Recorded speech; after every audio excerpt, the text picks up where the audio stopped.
Welcome to our podcast, UWE Buzz, and today we have our Vice Chancellor, Professor Sir Steve West.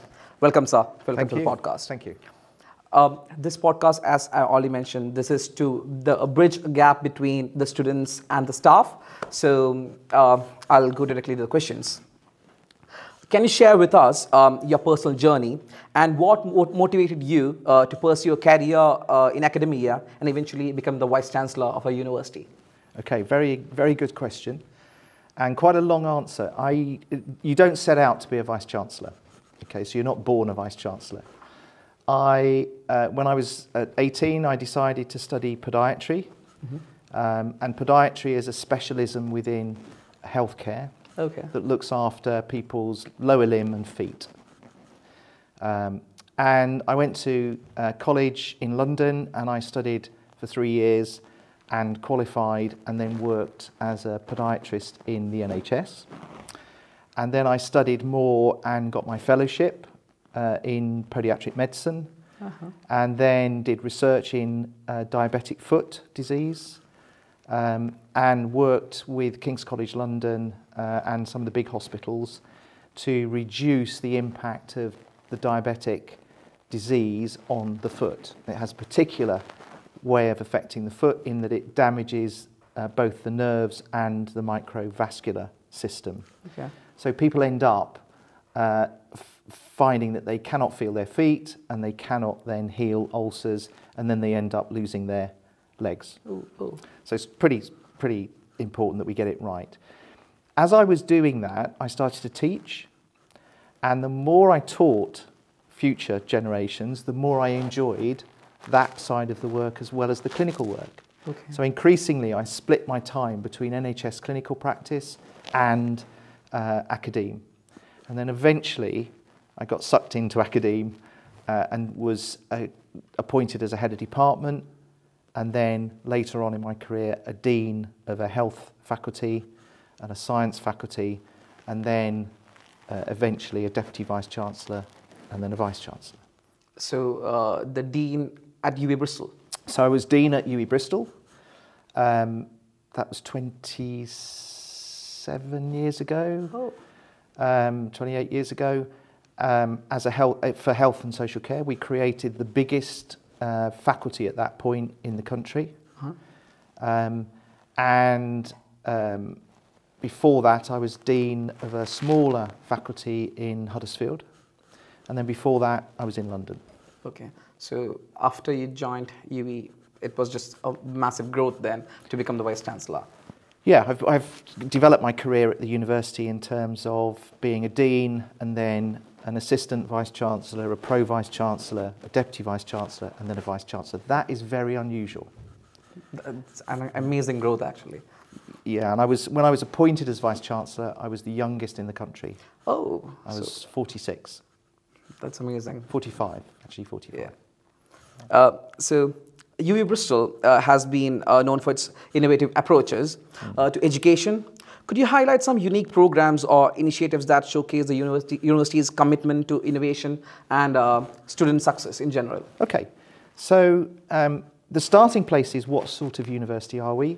We state in our strategic plan and our ambition that we want to deliver an outstanding student experience, and that is based on a practice-led, research-informed environment, where we want to ensure that when our graduates leave, we call them ready and able graduates that can hit the deck running, who employers want because they're both knowledgeable and can apply their knowledge to the role that they're going to be taking on. We also increasingly recognise that we're creating global citizens. So it's not just about the UK, it's not just about what we do here in this country, it's about what happens in a global knowledge economy. So the starting place is practice-led, research-informed, and then applied knowledge that you can use, that graduates can use in a whole variety of different ways, and can invent new knowledge. Okay? So that's the starting place. Now, in order to be able to deliver that, there is no point us just teaching what are in the textbooks already, because that's out of date. Okay, so our programs, we say, need to be designed in partnership with employers and in partnership, where it's appropriate, with professional and statutory bodies, so dual qualifications. And then the way in which we assess, the way in which we deliver, should increasingly be problem-based. Mm-hmm. So students learn to work with each other and with academic staff to create the environments within which learning can happen. So we started this journey 10, 15 years ago, and we've got some really great examples of where we've really advanced. So the first place, we happen to be in a building which is designed for predominantly business and law. Mm-hmm. As part of that, we've developed Team Entrepreneur, and the Team Entrepreneur program is a degree program which has, in effect, no formal syllabus or curriculum. It's about setting up a business, and it's about then delivering the outcomes of a successful business. Mm-hmm. So the students learn with mentors and coaches, and they develop their business proposition, they develop their companies, and then they progress through how to run a company. And the theoretical inputs are designed to help them do that. So they'll do marketing, they'll do budget setting, they'll do business planning, they'll do the law, they'll do employment law, they'll do a whole raft of things that are core to setting up a business.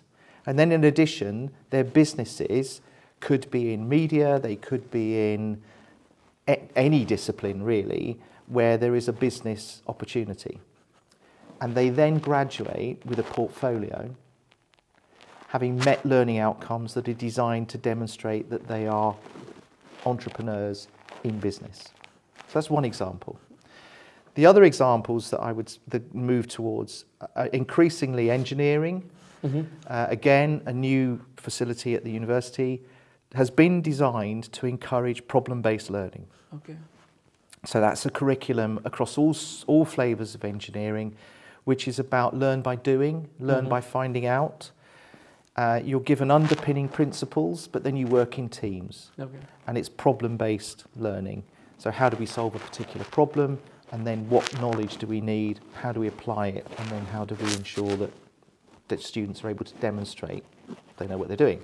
It's useful in engineering to know that you're developing engineers that can build stuff safely and it works. Okay, so that's really important. And in health, similar. Practice-led, again, placements, really important. Half of the programs are often delivered externally in practice, and then the theory integrated into that within the university. They do an unbelievable program where twice a year, sometimes 3 times a year, they do a scenario where they bring all of the healthcare students together and they run for 12 hours or 24 hours a scenario. Yeah. Up at Glenside. Yes. Yeah. And they bring in other students. So the last scenarios, we had all of the healthcare students running the scenarios. So it was I think last time I went up there, it was a plane crash. Mm-hmm. So there's a fuselage of a plane that was put onto Glenside, and then the whole scene erupted around trying to deal with that emergency. In real time, using our facilities and labs and clinical facilities, and running patients through from start to finish, and then debriefing. Yeah. And then using this facility to create the opportunities for the paramedics, the police, and the clinicians to give evidence in a court of law about what had happened and what actions had been taken. So you create a real life situation, and you deliver that real life situation in live time, and then you assess the students on their ability to manage their part of that, and you assess them as a total.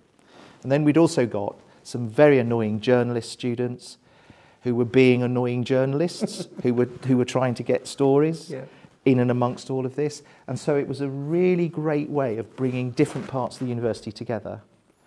And I think that's where our innovations are going. Increasingly, we're using simulation.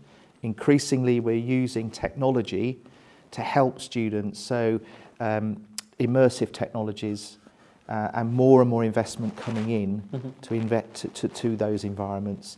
And in computing, using facilities that enable us to, for example, for cyber computing in particular, to allow our students to be cyber criminals in effect and to test in safe parts of the university's infrastructure how to deal with cyber attacks and how to manage those. So it's about bringing theory into the world of practice and joining the two things together. So when we say we provide practical facilities to students, we actually mean it. Yeah. But what's amazing is to see that a lot of thought has gone in setting up all these facilities and these programs for students. I'm pretty sure most of students doesn't think about it like this. So I think that's where this podcast helps us to bridge that gap. Yeah, I mean, in the end, we want graduates to leave here confident. Exactly. And not worrying about the world they're going into, where they're going to be expected to lead, to follow, to problem solve, to be creative thinkers, to be self-motivated, to be people who others can rely on to Very work important, with. Right? Now, if we do our job well, and if students engage with that in a positive way, then students who leave will be exactly the sort of people employers want, but they'll also make a much bigger contribution to society as a whole, because all of those skills, critical thinking, the problem solving, the ability to communicate, all of those things are exactly what you need in life generally. Yeah. You need it in the workplace, but you also need it in your own living environments, in your communities. And we want our graduates to be the future leaders, leaders in their communities, leaders in their professions. So the skills and the knowledge and the attributes that we need to help form while students are with us are pulled together into an experience that supports them. That's great. That's actually pretty much an overview about all facilities, I guess. Yeah. So the next question is, higher education has undergone significant changes, accelerated by events like the pandemic, COVID-19. How has UWE Bristol adapted to these challenges and seized opportunities to innovate in the way it delivers education? Okay. So I'd be the first to say that even though on universities' risk registers and on most businesses' risk registers there was this thing called pandemic, nobody really knew what would happen. Okay? Yeah. So when we went into the pandemic, basically the university had 24 hours to move from what is predominantly a campus-based experience to supporting students digitally, online. And that flip happened within 24 hours. Oh. We didn't get months and months and months of preparation and planning. Now, I would be the first to say that that's not the experience that we wanted to deliver, and it's not the experience that students signed up for. But the alternative was to shut all universities and, in effect, to suspend studies. And the problem with that is you delay everybody. And nobody knew how long the pandemic was going to last for. Okay. But all of the science that we knew at the time was suggesting that it was going to be at least a year. Yeah. Okay, so you would hold people back a year. And it was determined by government and others that universities shouldn't do that. Schools, education was too important. Don't shut it down and say, switch it off and come back in a year's time. So we had no choice but to go online. And staff, remarkably, were able to move online. And over the 3-year period where we were all being disrupted, we learned how to do it better and better and better. Yeah, every year. Every year we improved. Now, where does that leave us now? Well, the technologies that have been created, so can you imagine a world where Teams and Zoom didn't exist? In a very short period of time, everybody transitioned to using Teams and Zoom and other collaborative platforms. So those are the good bits that we don't want to lose. But students want blended. Yeah. What students want is some of that, especially if they're coming to university for a total experience. So getting the balance right has been quite tricky. For some students, and you'll understand this, for some students, they would have been quite happy to stay online forever. But for other students, it didn't work for them as well as being on campus.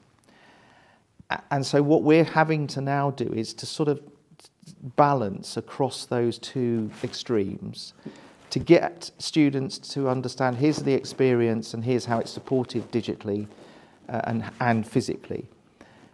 We will be designing, and we are designing, degrees that are completely digitally delivered. And that's increasingly important for students who can't move away from home. Now, some of those may be international students, some may be home students for a variety of reasons. But you have to design those degrees to be digital from the outset. Yeah. Otherwise, they don't work in the mixed mode particularly well. Yeah. So be purposeful, design and assess digitally, and create a whole new set of programs just for the digital environment. A complete online. Complete online, not mixed. Yeah. Because we've all had experiences, I'm sure, and our audiences would definitely have had experiences where some people are online, some people are in a physical environment, and it doesn't work. It's really difficult for the person who's leading to try and navigate through the two. And engagement. And the engagement drops. Yeah. And we have to be honest, there were students who would come online, switch off their cameras. Now, they could be anywhere, couldn't they? And probably some of them were. So the engagement drops, and that is a disaster, I think, if you're trying to develop an environment of learning where we learn with and from each other, and we're not little units on our own. So I think we're still learning how to do that well, and the technology is advancing. Platforms are more stable. Frankly, the power in your phone is way more powerful than sent a rocket to the moon and got the men back again. So we're seeing technology advance at a fast rate. I've got no doubt that will continue. We're now looking at the impact of artificial intelligence and machine learning. That's going to disrupt universities again, and we have to work out how do we create learning opportunity and then assess, recognizing that artificial intelligence and machine learning is here to stay. It's not going to go away. We cannot ban it. It wouldn't be appropriate to ban it. It's another tool. How do we teach students how to use that tool well? Yeah, that's very important. So that they then are advantaged by it, of course, but also we can still assure ourselves around the quality of the provision and the assessment. So we have to change the way we assess. Yeah. Because I can set a question on artificial intelligence and it will give me an answer. The ability for the student to then critique that and determine what can you rely on, what's rubbish, and what do you want to do with that in terms of constructing your assessment answer is the important bit. And that's what we're now working on. That's great, because students, like for past few months, a lot of students do use this artificial intelligence, but then how to use it, as you said, critically, is more important. Because some students, we all know, just copy paste stuff, but then how to analyze that. And so I think that's a big challenge, and how we overcome that is where the balance lies. So, as the Vice Chancellor of UWE Bristol, what inspired your vision for the university of future, and how do you see it evolving in the next decade? Okay, so we've got a strategy. We have a strategic plan that takes us to 2030. Is it 5 years? So we did a 10-year plan. Okay. It went from, we had one that went from 2012 to 2020, and now we have one that goes 220 to 230. Okay. Within that plan, the starting piece is transforming lives. So whatever we do, we must recognise that students and staff arrive with a set of experiences, a set of knowledge, a set of skills, and whatever we do, we have to advance them. They have to grow from where they are. And that growth gives opportunity and has potential to transform future opportunities, okay? Our research similarly transforms lives, not just by those that are in the university, but actually by those that are benefiting from the research that we create. So that's a global piece. So transforming futures is a big catch-all that we say we want to deliver. And then we've delivered it under 3 main headings. Our purpose, why do we exist? What's this university for? And of course, it's about creating opportunities. It's about creating the next generation of leaders, creating the next generation who are going to be engaging potentially in work that hasn't yet been invented. Okay? Not just about stuff that we know about, but stuff that's going to be coming. So purpose, our people, and people are our staff and our students, and then our place, our environment, and our impact on the environment, sustainability, and the impact of what we do and how we do it to society more generally, both in the UK but also internationally. Okay. So those are the big headings, and what we're looking to do is just to continue to build around our values as a university, and our values are very clear in terms of ambitious. We want to be ambitious for the university, ambitious for our students and our staff. We want to be collaborative in the way in which we work, and we want to be inclusive in the way in which we work. And if we are ambitious, collaborative and inclusive, chances are we'll be more innovative in the way in which we think about how we solve problems and we think about what we want to do. And if we're more innovative, we'll be more enterprising. So every student should have those values, and every member of staff should have those values and should have their story that sits along those 5 domains that they can tell about what it means for them. So we can do it what it means for the university, but that doesn't actually mean anything. It has to be personal. It has to be, this is what it means for me, and this is what it means for my friends and family. And where we're going, I think, as a university, is we will see more refinement in the programmes we offer, more engagement with business and with commerce and with, hopefully, practice-based learning. So we'll give students more opportunity for placements, work experience.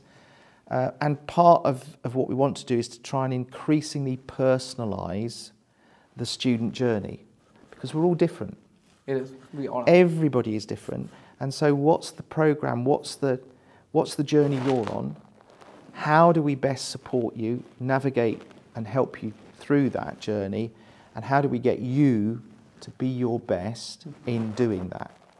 And that's a job for us in terms of how we join up both the academic, professional and technical services, and how we join up the whole university to focus on your journey and what you need to succeed. So it's like fueling our students and staff for their success. Because in the end, we can build fancy buildings, doesn't really matter. What matters is what are the people doing inside those buildings. So what are the relationships between staff and students, students and students, staff and staff, who are focused on creating the best opportunities to thrive, flourish and succeed? Exactly. That's what matters. In the end, people matter. The other bits, they're nice and they help, but they're not what make a university.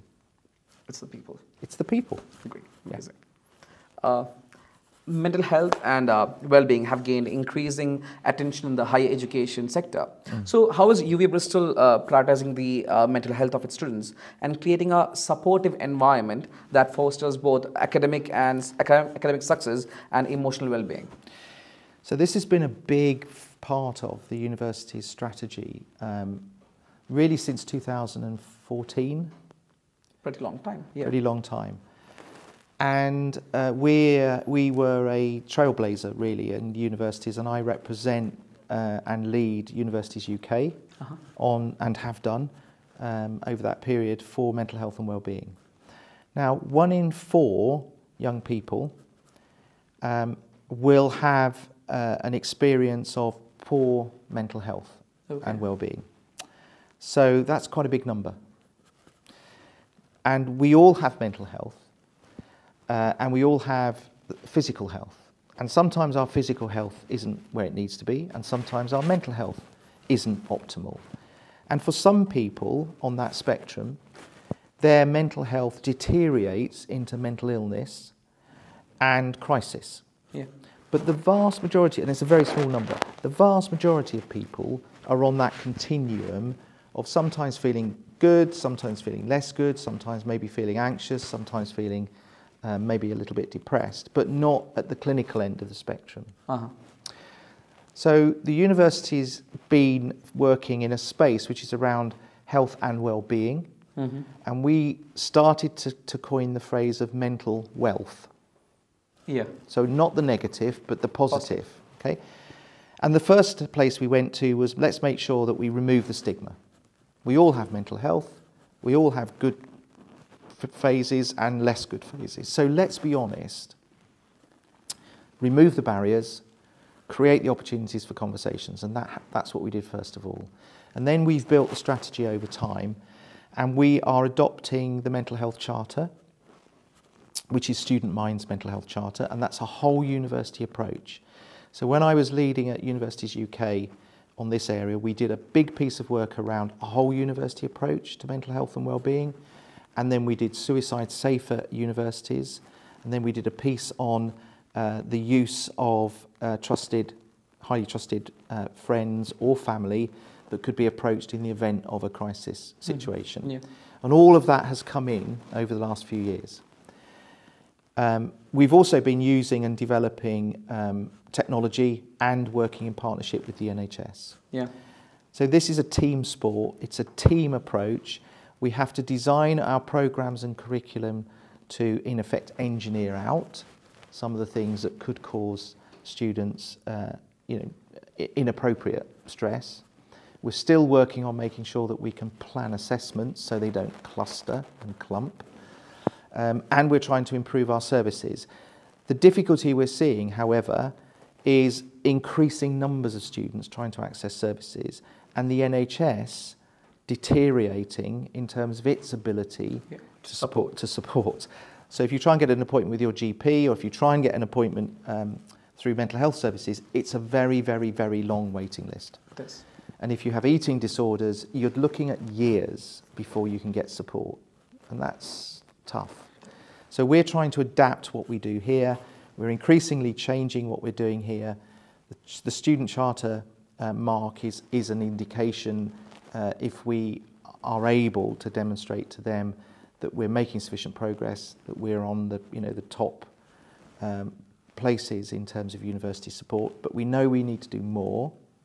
And we need to find innovative ways of triaging and spotting risk in students. My plea to students, and this is probably the most important thing, is that you engage with us and tell us.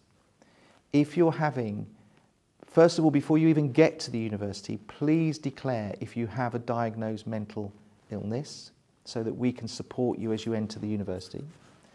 And then secondly, if things happen during your programme, bring it to our attention that you're feeling your mental health is deteriorating. If we don't know that you are in distress, there's not much we can do because we wouldn't know. Please also don't assume that because you're seeing your GP or you attend an emergency department, that information will flow back into the university. It won't.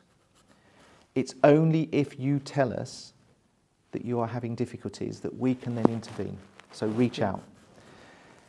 For most of our students, the vast majority of our students, they don't necessarily need a therapeutic intervention. What they need to know is how to self-manage and self-help. And for lots of our students, the issues are triggered either by financial issues, or relationships. Yeah. Two big things: relationships falling apart, and then issues around money or homelessness, those sorts of things. So please engage with us so that we can then help support you. If we don't know, it's really difficult for us to support you.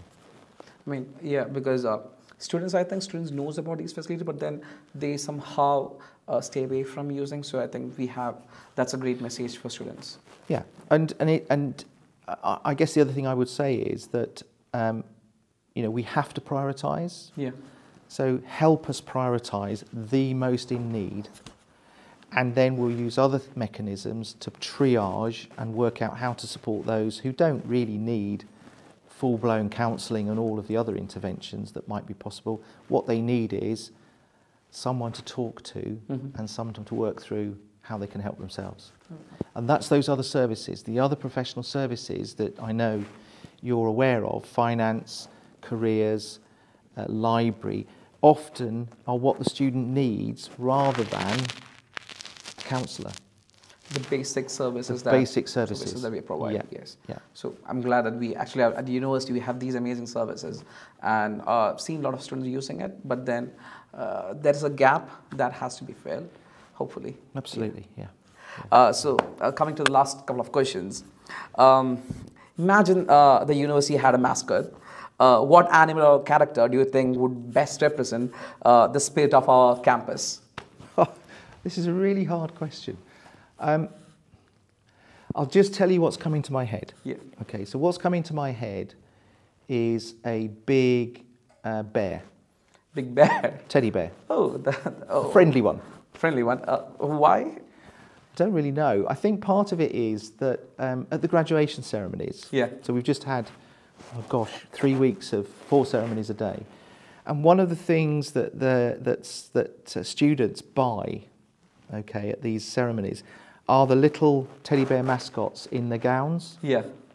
And there's something about their features, their facial features, and their warmness that I just think if that is the mascot of the university, wouldn't that be a great thing to have? That's something for us to think about. Yes. Yeah. I mean, we could go in lots of different directions with this one. So I've picked a bear because I think it's the thing that everybody's drawn to at those graduation ceremonies. Yeah, I've seen students buying those. Yeah. That's amazing stuff. Yeah. And what's a fun and unexpected talent or skill you possess that most people might not know about? So I'm not sure it's a talent or a skill necessarily, but I've just come back from 2 weeks in the Red Sea. Okay. So I'm a scuba diver.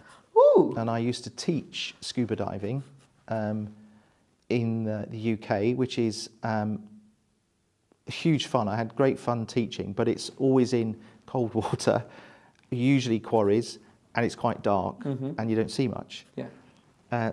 Going to the Red Sea, which is where I've just come back from, colour, visibility, you're just wearing a very short, shorty rather than lots of equipment. So you feel immersed in a completely different world, and you feel completely at one with nature. Ooh. And all of the other problems and all of the other things that are in my head disappear for the hour and a half that I'm underwater. So you were in the Vice Chancellor of UWE Bristol for an hour. Yeah. Ooh. So hope you had fun then, right? I had huge fun. Yeah. I mean, I'm pretty sure most of our student and staff would be actually excited to know that you love scuba, because a lot of students are scuba divers. Absolutely. Love them. Yeah. So now you know who to contact for that. I mean, you can take Sir Steve West with another scuba diving. Absolutely. Yeah. So that's all the questions. So, really appreciate for attending this. Thanks for coming. Pleasure. That's all today. Thank you.